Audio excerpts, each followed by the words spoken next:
Literatura.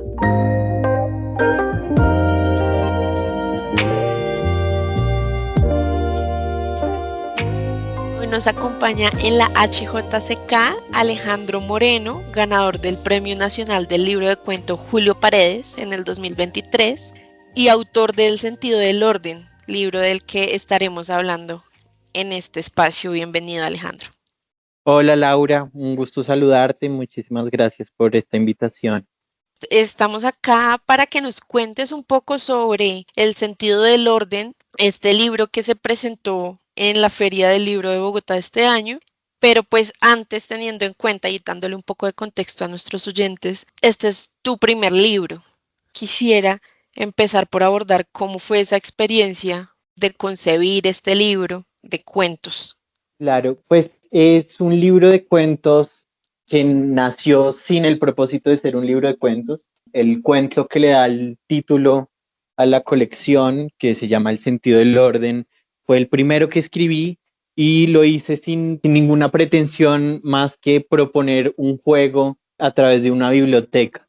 El orden de una biblioteca pudiera hablar y decir algo. Era sobre todo un juego y eso fue más o menos a finales de 2018. Debí yo tener una versión pues muy primitiva, muy inicial de ese relato, y una vez lo terminé me di cuenta de que no solo era medianamente lo que yo me había propuesto, sino también un libro sobre el duelo, sobre la muerte, sobre la pérdida. Lo que después siguió fue la idea de escribir un cuento sobre una noticia que yo había visto en la prensa y que me había impactado mucho, que había ocurrido en Bogotá hacía muchos años. Y entonces quise escribir un cuento imaginando, digamos, la historia detrás de lo que yo veía. Y cuando terminé ese cuento, me di cuenta de que también era un cuento que se podría leer en esa clave, en la del duelo y en la de la pérdida.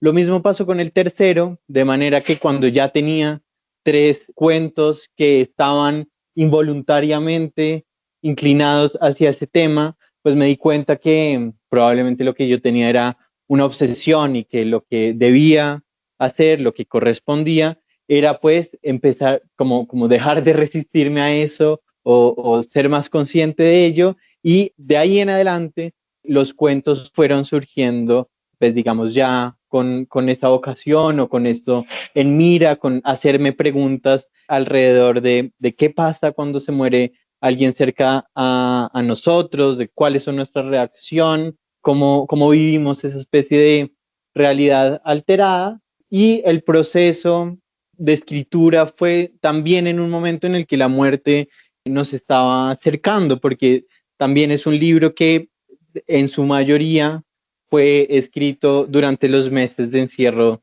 de la pandemia, y ya bueno, más correcciones, más todas las demás cosas que vienen cuando uno acaba un manuscrito, en especial si es el primer libro en el que uno no sabe muy bien qué hacer, pues toma tiempo. Y finalmente pues pasó lo del premio que mencionaste, el Premio Nacional del Libro de Cuentos Julio Paredes, que fue pues una fortuna porque incluyó además la publicación y la posibilidad pues de que hoy el libro exista. Alejandro, y también como lo mencionas, este primer libro viene, pues no es tampoco tu primera vez escribiendo. Antes habías colaborado en temas de periodismo cultural. Te quisiera preguntar por ese abordaje, cómo llegaste a escribir, cómo fue ese gusto, el tema de la elección de carrera, cómo de pasar de derecho a escribir, a estar en la maestría en la que estás ahorita. Claro, pues yo efectivamente estudié Derecho, pero siempre con la convicción de que no lo iba a ejercer. Me parecía que era pues igual una carrera formativa, que le daba a uno herramientas para muchas cosas en la vida, y creo que así es, como para vivir en sociedad. Está muy bien, pero no tenía el menor interés de ejercerlo. Por el contrario, siempre estuve más cercano a la escritura, incluso pues también de pequeño como que inventaba historias, pues, o sea, historias que seguramente estaban llenas de lugares comunes y que nunca llegaban a ninguna conclusión, pero era también una forma de desaburrirme en la infancia. De manera que siempre tuve muy cerca la palabra, el interés por contar historias, que yo creo que son cosas que tienen en común muchas veces pues la literatura y el periodismo, no solo de contar historias, sino también de contar historias de gente que está en problemas o que está frente a alguna situación y que tiene además el reto pues de trabajar con el lenguaje, porque en mi caso también pues se trataba de periodismo escrito, nunca en ningún otro formato. Entonces, digamos que esas cosas siempre estuvieron muy cerca a mí y pues fueron confluyendo hasta que ya tuve el tiempo y la disposición y la obsesión se ha echado sobre mí para sacar adelante el libro. Y viendo el libro ya pues materializado en retrospectiva, ¿cómo ha cambiado tu visión sobre él ahora con herramientas que vienen un poco más desde la academia? Ah, bueno, sí, esa es la parte que me faltó mencionar. Yo estoy estudiando una maestría en escritura creativa, perdón, en Buenos Aires, en la UNTREF, y pues ha sido un espacio muy enriquecedor. Siento que este tipo de maestrías por lo general se alejan en parte de lo que podría ser, por ejemplo, una maestría en literatura o estudios literarios, como se llama en otras facultades, en la medida en la que está pues muy centrado en la creación, en que la gente escriba, en que los estudiantes se lean y que haya pues este tipo de relación más horizontal con los textos y con cómo se comentan y se leen esos textos. Así que yo creo que uno va formándose herramientas en una maestría de escritura creativa, sobre todo como lector. Es probablemente mucho más atento a cómo lo están haciendo demás y pues de esa manera va avanzando uno también en lo propio. Entonces sí, este fue un libro antes de yo entrar en ese espacio y yo creo que si lo leyera ahorita probablemente detectaría cosas que en su momento cuando lo escribí, las muchas veces que lo corregí, pero bueno, también pues también lo cierto es que una vez terminado el libro, a mí me da como una especie de pudor o que quiero dar un poco por concluido el proceso y ya, pues más bien como pensar en qué podría seguir. Y eso que acabas de mencionar me recuerda a una de las frases que si no estoy mal es en el sentido del orden en el último cuento y es como uno no escribe para luego ser quien reciba esa misma nota, por ejemplo.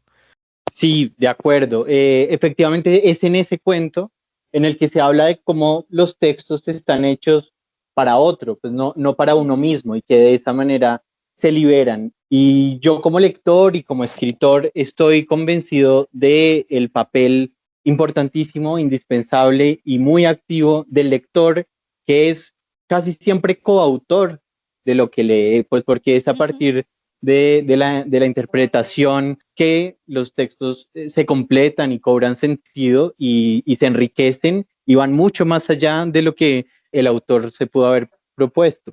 De acuerdo. Como una parte también en este proceso de lectura está el orden, en este caso que son cuentos, son relatos separados, el orden en el que están dispuestos en el libro. ¿Es por alguna razón en específico? Porque te quería preguntar, ¿por qué el último, el sentido del orden que, como dijimos, le da el título al libro, está en esa posición? Claro, no, hay varias razones detrás del orden de los cuentos. El libro está dividido en dos partes, cada Ujú. una de cuatro cuentos. Y me parece que esa primera parte tiene que ver con duelos, con muertes que son un poco más lejanos, en el cual el personaje principal o el narrador es un observador de una situación o en la cual ha mediado mucho tiempo. Incluso el primero de los cuentos es el único que está escrito en tercera persona, de manera que ya hay un Ujú. poco una distancia con lo que está pasando.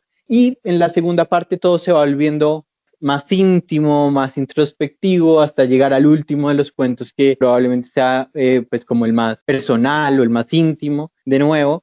Y además, en ese cuento que tú mencionas, El sentido del orden, que es el último que aparece en el libro, hay un juego con los títulos de una biblioteca. Y ese juego, ese orden de esa biblioteca, se convierte también en un mecanismo interno del resto del libro, porque también hay algo que no quiero, digamos, como contar el chiste, explicar el chiste, pero algo ocurre también con los títulos de los cuentos y su orden, que tienen efectivamente pues un sentido. Ahora viene como el tema que engloba todas estas historias y es el duelo. Nos contabas que fueron escritos en pandemia durante pues un tiempo en el que muchas personas percibimos el duelo más cercano que nunca, como por familiares, por conocidos, por todo lo que conllevó. Aunque digamos en ese momento no nos hubiera tocado, si no hubiéramos tenido de cerca el duelo, sí teníamos inevitablemente la muerte, o sea, como que la veíamos en los medios de comunicación, era el tema del que se nos hablaba todo el tiempo, era como lo que nos estaba acechando, amenazando desde afuera, y eso creo que nos puso a todos en un estado mental un poco paranoico, un poco extraño, fue un momento de muchísima extrañeza, pero más allá de eso, más allá del momento en el que escribí el libro, lo cierto es que yo, digamos, he tenido algunas muertes importantes, cercanas, que probablemente no, probablemente no, seguro, de seguro han tenido un impacto en mi vida. Y yo creo que estos cuentos también están atravesados por eso. Son personajes que se hacen preguntas sobre la muerte. Digamos que está claro lo que yo puedo sacar de esto que me pasó a mí, que no tiene nada excepcional, es que al fin y al cabo a todo el mundo le pasa, a todo el mundo se le muere la gente que tiene alrededor y que en cierta medida vivir es ver cómo se van muriendo los demás, porque cuando no pasa eso, esencialmente es uno quien se muere. Y todo eso a mí me parece que está muy presente en los 8 cuentos, esta sensación extraña de dislocamiento, lo que Joan Didion llama el pensamiento mágico, que es cómo nos volvemos a veces espiritistas de emergencia e intentamos hacer que el mundo sea legible, que sea interpretable, porque queremos empezar a ver señales para soportar esa pérdida, que es pues en un principio insoportable y pues es muy desalentadora, atravesada además por la idea de que pues la muerte es el fin de toda comunicación posible. El gran drama es que ya no vas a poder hablar con esa persona ni para bien, ni para consolarte, digamos, ni para contarle tu vida, ni para mal, como sería reclamar por las cosas que siguen ocurriendo en el mundo en el que esa persona ya no está. Ahí viene también un poco ese diálogo que la persona que queda llega a tener, ya no con quien se fue, pero sí con sus recuerdos, con el cuarto que queda, en uno de los cuentos con el celular, por ejemplo, del hijo. Cómo fue también construir, por ejemplo, en este cuento, construir el relato en primera persona y en la voz de una madre, cómo fue ese proceso y qué pasó por tu Claro, cabeza en ese cuento en particular. sí, está ese y hay otro que también es narrado por una mujer.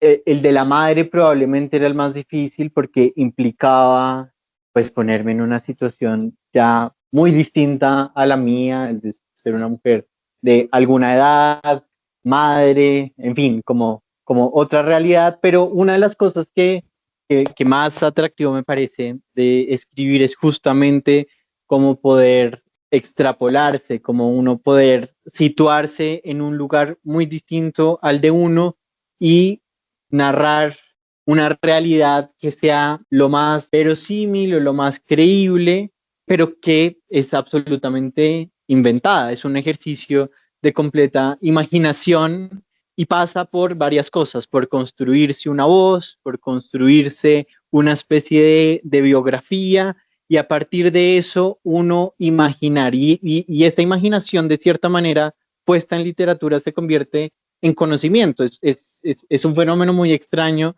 el que ocurre porque al final es inventado, pero de cierta manera cuando uno lo lee parece cierto, ¿no? Parece que nos estuviera hablando, en este caso, pues una madre que ha perdido un hijo y que busca en el celular de ese hijo adolescente alguna huella, algún rastro, alguna explicación o algo que le complete el relato de quién fue su hijo.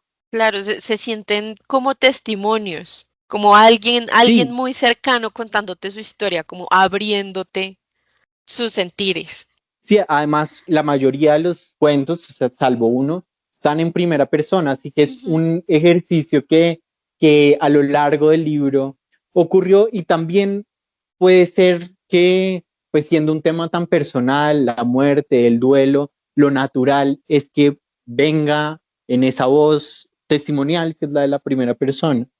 Hay otro tema también que quisiera mencionar y es la pérdida, cómo asumimos la pérdida generacionalmente, cómo se vivió el duelo en el caso de una madre, el caso de un nieto, el caso de un hijo, cómo estos cuentos retratan esa diferencia que hay entre generaciones. Sí, entre generaciones y entre personas y entre jerarquías, yo creo que, o jerarquías familiares, me parece que una de las cosas que ocurren al interior de una familia cuando alguien muere es que inevitablemente se vuelve como a reconfigurar esa realidad, se asumen roles, como lo decías tú ahorita, quedan las cosas, las herencias materiales, que son los objetos de esas personas que en teoría nos deberían pertenecer, pero pues que nos pertenecen de una forma muy extraña, que nos pertenecen únicamente porque su dueño original murió y ya no está y quedan un poco como en ese papel de reliquias. Y cuando hablamos de pérdida, pienso en un verso de Hellman, de Juan Hellman, el poeta argentino, que dice, y probablemente lo voy a citar mal y me excuso por eso, pero la idea es que vasto es el mundo, pero más vasta es la pérdida es lo único que no se pierde. Y yo creo que eso tiene, Hellman lo decía también en un contexto de duelo, en el de su hijo, que murió, bueno, fue desaparecido por la dictadura, pero pues que en general aplica para otras situaciones de duelo y para los personajes de este libro, que están atravesados todo por la pérdida, pero en la cual la pérdida también los constituye, hace parte de lo que son, pues es un poco una paradoja, pero en cierta medida así es como funciona. También estos personajes se les ha torcido la vida, se les ha asignado un destino por el hecho de que alguien cercano a ellos ha muerto. En este caso estamos hablando como de las pérdidas de seres queridos, pero eso, como mencionas también, desencadena en una reconfiguración de la persona y de sus relaciones. ¿Cómo trataste en el libro, cómo abordaste el tema de esa reconfiguración de relaciones familiares, de relaciones afectivas frente a la pérdida? Claro, es muy extraño lo que ocurre y me parece que también depende de muchas veces del tiempo. El otro día estuve leyendo que en psiquiatría a comienzos del siglo XX el duelo se tenía como una enfermedad mental transitoria cuyo único remedio era el tiempo. Y es cierto que el tiempo juega un papel muy importante en todos estos temas porque es distinto la muerte cuando está, digamos, muy fresca, muy cercana, que es el momento, digamos, de mayor alteración, como pasa en algunos de los últimos cuentos, que cuando hay una mayor distancia en el tiempo. Pasa con esto que la muerte de una persona da la ilusión de un final. Creemos que ya que una persona ha muerto podemos tener un relato completo sobre él, casi como si uno pudiera decir, bueno, ahora podemos hacer una biografía. Pero resulta que por supuesto la realidad es mucho más compleja y de repente y nos enteramos de que esta persona que ha muerto no era quien nosotros creíamos o que nosotros habíamos malinterpretado cosas y eso vuelve a sacudir más allá del tiempo que ha ocurrido, vuelve a sacudir la forma en la que nosotros hemos reacomodado nuestras vidas, hemos reconfigurado nuestros entornos familiares y ese es uno de los temas que también tocan algunos de los cuentos de este libro, cómo se rompe esa ilusión de un final. Alejandro, y pues quisiera también que nos contaras después de esta experiencia escribiendo acerca del duelo, cómo ha sido un poco la recepción del libro frente a las personas con las que lo hayan leído y hayas conversado sobre cómo eso también las ha interpelado.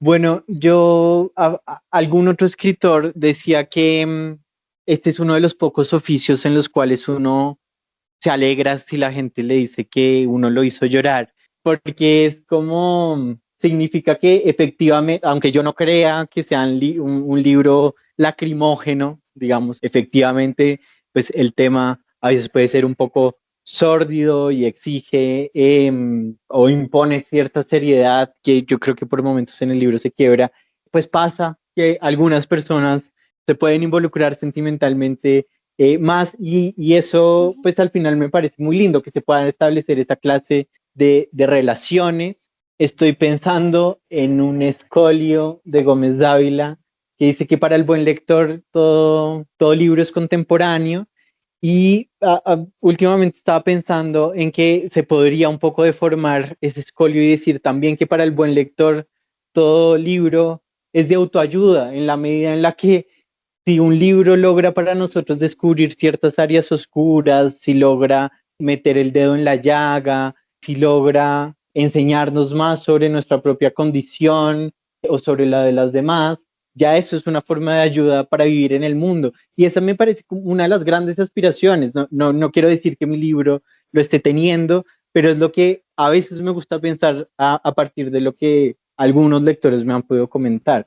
Y sobre eso, además de la presentación en la Feria del Libro, recientemente también tuviste un lanzamiento del libro. Quisiera que nos contaras por esa experiencia, ese primer acercamiento a los lectores.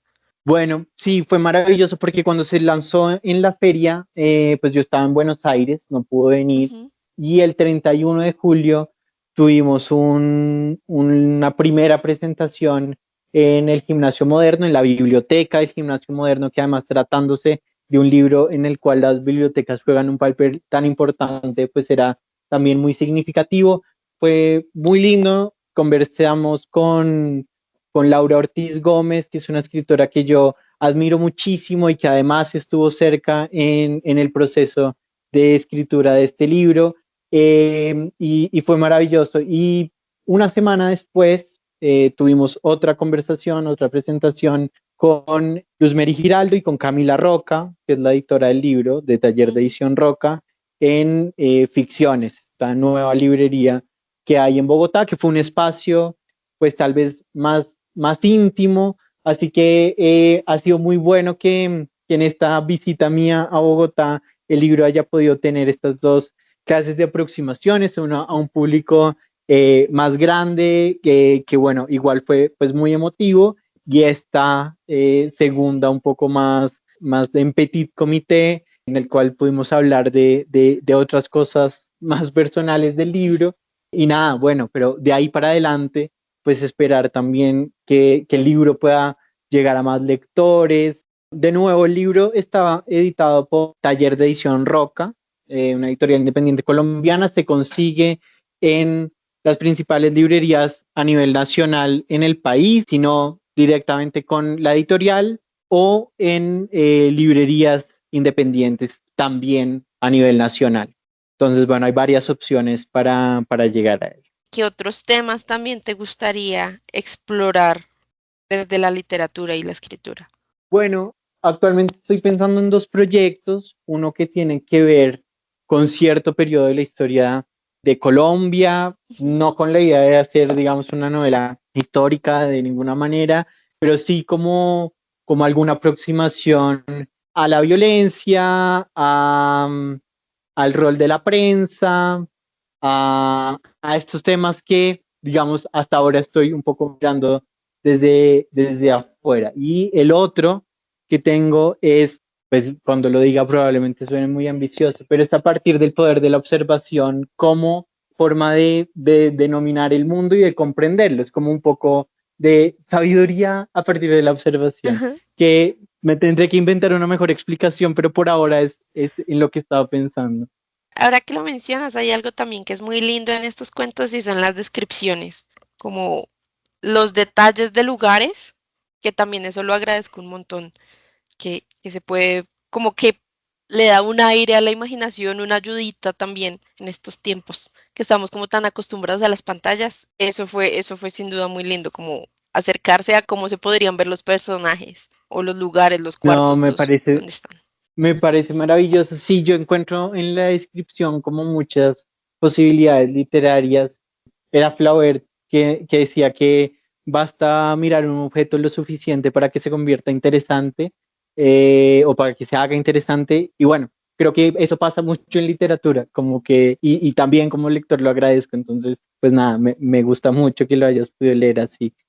Alejandro, de nuevo, pues también muchas gracias por este espacio y bienvenido siempre aquí a la HJCK y una invitación también a nuestros oyentes para que se acerquen al sentido del orden. No, Laura, encantado y muchísimas gracias por esta invitación de nuevo. Esta es hjck.com. Pueden seguirnos en todas las redes sociales como @la HJCK. HJCK, el arte de escuchar.